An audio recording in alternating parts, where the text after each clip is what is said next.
Bradford City continue their 2024-25 league campaign with an away clash to AFC Wimbledon, and in today's video you're going to find out how both teams have got on so far this season, what my starting 11 would be for this match if I was Graham Alexander. If you do go on to enjoy today's video, make sure to drop a like on there for me and subscribe to the channel as well if you are new, and don't forget to get your thoughts in down in the comment section down below. But this game can be described nothing other than a 6-point promotion clash.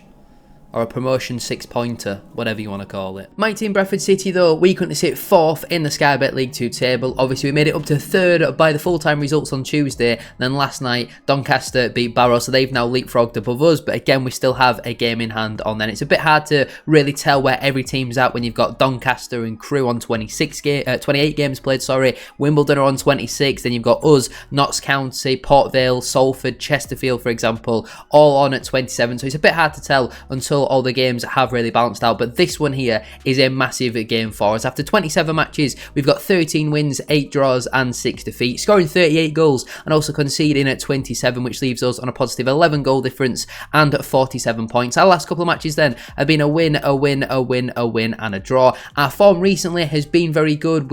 I think we're 7 unbeaten. We've won 6 straight home games, but out of them last 7 matches, 5 of them have been at home. We've had 1 away win and 1 away draw, and Wimbledon obviously got a very strong home record. They've conceded the least amount of goals in the division. This one is going to be a very tough one. But in terms of our last couple of matches then, we had a 1-0 win on Tuesday night at home to Morecambe.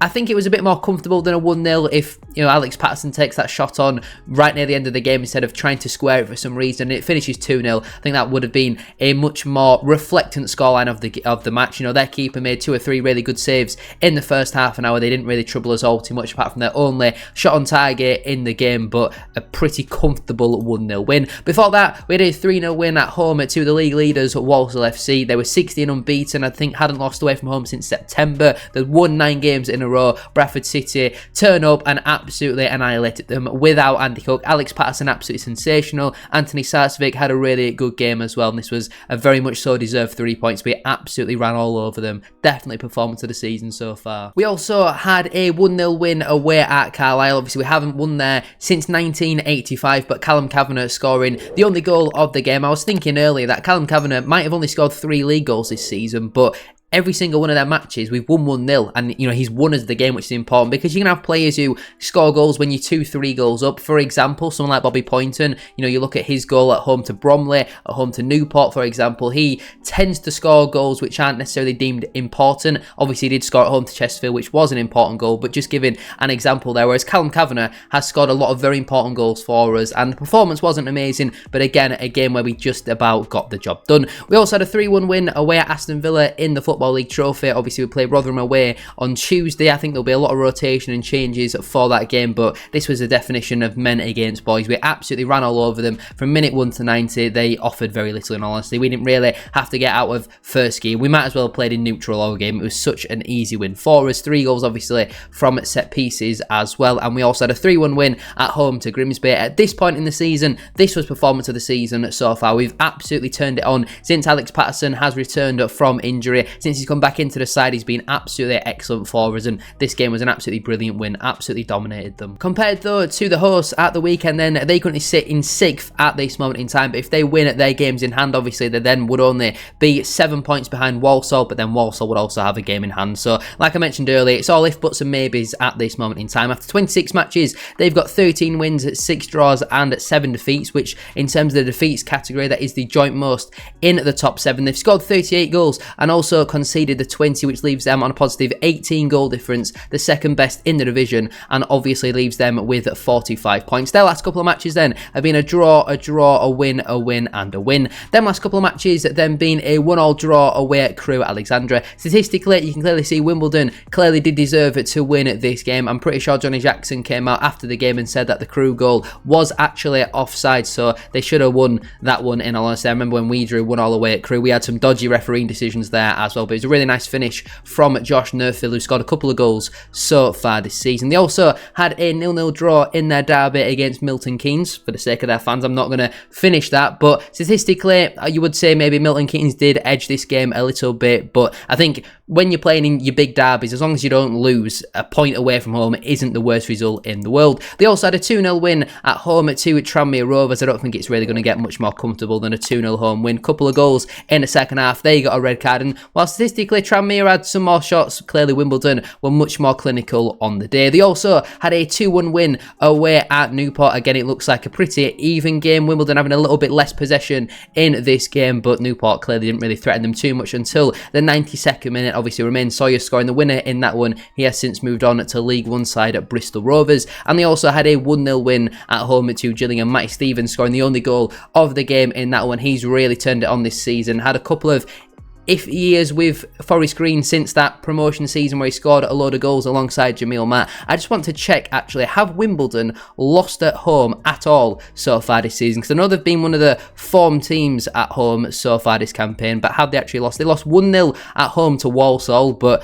a lot of teams seem to lose to Walsall. They also actually lost to Grimsby, so they are clearly beatable at home despite having such a strong record so far this season. Obviously, the reverse fixture kicked off a little bit, didn't it, towards the end of that game. We know Wimbledon are clearly going to employ the dark arts, trying to get players sent off and all that sort of stuff, but it's effective at this level. We definitely deserve to win this game if there was either team who was going to go on to win it, but we didn't manage to do so, so fingers crossed we can do it in this one. Before we do go any further though with today's video, don't forget to drop a like on there for me and subscribe to the channel as well if you are new. Can we try and hit 60 likes on today's video? That'd be massively appreciated, and don't forget to get your thoughts in down in the comment section down below. What is your score prediction for this match? What would your starting 11 be as well? Now, for this section of the video, I want you to let me know down in the comment section down below. Do you prefer it when I go through player by player, or do you prefer it when I just put my full team on the screen and then I just talk about each player individually anyway? Well, let me know down below what do you think, and also let me know what you think about the music as well, because I've seen there's the odd comment about the people who don't really like the music, so let me know if you like it, you don't like it, and all that sort of stuff, because obviously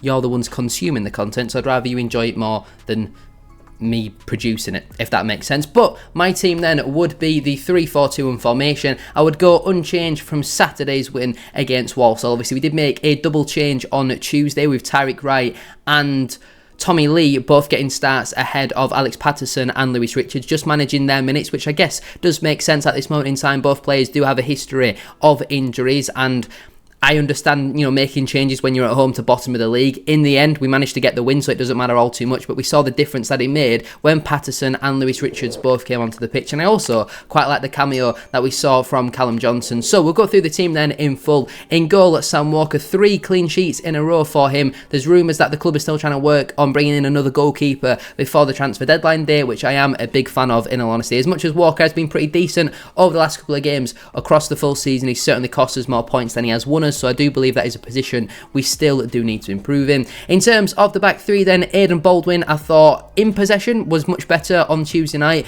but I think struggled a little bit physically when Jordan Slew and Marcus Dackers came on the pitch. You could clearly see that out of the 3 centre-halves, they were both targeting Aidan Baldwin a little bit more because they weren't really getting much change out of Shepherd or Kelly, which you would understand. You know, Shepherd and Kelly, much more physical centre-halves. Aidan Baldwin is much more technical, so I'm not going to criticise him too much for that, but I do think that against a tough physical Wimbledon side, we could maybe struggle with that a little bit if someone like an Omar Bogle plays on Aidan Baldwin a little bit. Jack Shepherd, I thought, had a really solid game again on Tuesday night, won a lot of his physical battles, and I think he's been excellent since he's moved into the middle of the back three, and Kieran Kelly just did his job. You know, not really much to complain about again with him, just a very standard 6-7 out of 10 performance, consistent, and I think probably will get a new contract in the summer if he keeps up these performances. In terms of my midfield four then, at right wing back, I would stick with Brad Halliday. I think he, again on Tuesday, similar to Kieran Kelly, just consistent, 6-7 out of 10, nothing too stand out. Has been unlucky in the last couple of matches not to have found himself on the score sheet. He has had a few decent chances where maybe last season he would have converted. I think he got 4 goals, didn't he, last campaign. This season still yet to get off the mark, and like I say, I did quite like the cameo that we saw from Callum Johnson, so maybe he's knocking on the door for a start, but I don't think we should be throwing throwing players in away at AFC Wimbledon. That's not the type of game to do it. If you're going to do that sort of stuff, I think you do it like on Tuesday's game at home to bottom of the table. Two central midfielders, Smallwood and Patterson, them two have proved to be a real partnership so far this season when they have been fit. I think when we played Wimbledon at home, that was when we had a major injury crisis and we had to play a back four. But since we've gone to this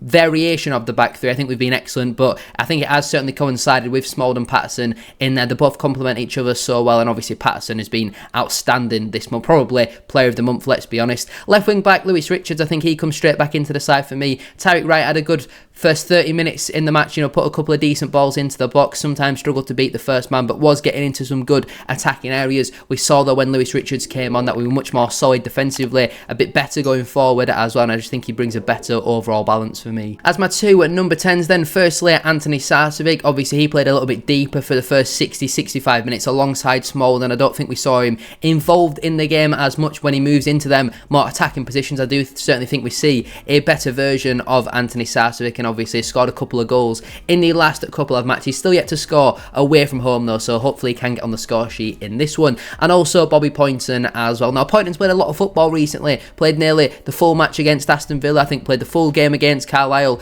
played the full game against Walsall, played the full game against Morecambe, so I think we maybe need to manage his minutes a little bit. He's only a young player and maybe we sub him off. He didn't play the full game against Walsall, did he? He played 80 minutes, but he played a lot of football, and I think Poynton has proven to be, a real force in that midfield. His technical ability is second to none. I think technically he is one of our best players in this squad, but we have got a big squad, so I think Alexander at times could make more substitutions, make them a bit earlier as well, but it's obviously great that, Poynton's now getting his chance around this time, whereas last season he wasn't even making it on the bench, so I do like that from Alexander, and I'm not saying that Poynton should come out of the team because he's been bad, because I'm not saying that whatsoever. I just think fitness and all that sort of stuff, he's probably going to have to play on Tuesday as well against Rotherham. Maybe that is hopefully in the back of the mind of some of these players as well. As my striker, Callum Kavanagh, again scored the winner on Tuesday. I think since Andy Cook's injury and the pressure of him having to be the main man, I do think he has stepped up a little bit in all honesty. I think his overall play is looking a bit better. He's now adding goals to his game once again, which obviously, he didn't score until December. He's now got 3 league goals, I think 6 or 7 in all competitions as well. So delighted for Callum Kavanagh from that point of view. I just hope that at some point we do get to see Michael Mellon have a run out, because Alexander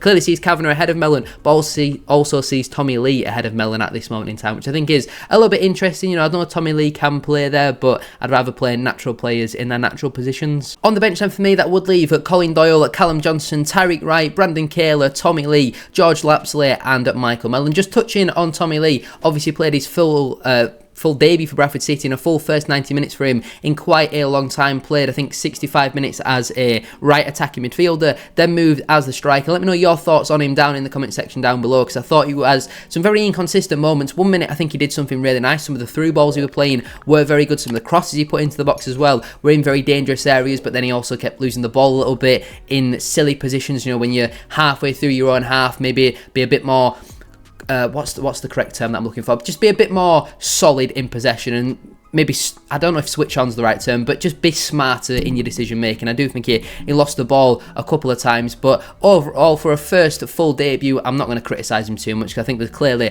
a very good player in there. The only player unavailable is obviously Andy Cook, so the players who miss out then through selection will be Zach Cady, Jay Bennett, Paul Huntington, Neil Byrne, Clark Adore, Gabriel Wadsworth, Jamie Walker and Verden Oliver. Will we see any of them players depart before, I think it's Monday's transfer deadline day? But I'm going to leave it there for today's video. In terms of a score prediction, I'm going to go with a 1-1 draw. I'd definitely take a point in this game if you were to ask me as of right now. I don't think a point would be the worst result in the world, but 3 points would be absolutely massive for us. Make sure to drop a like on there for me and subscribe to the channel as well if you are new, and don't forget to get your thoughts in down in the comment section down below. Thank you all for watching, and I'll see you very soon for another one.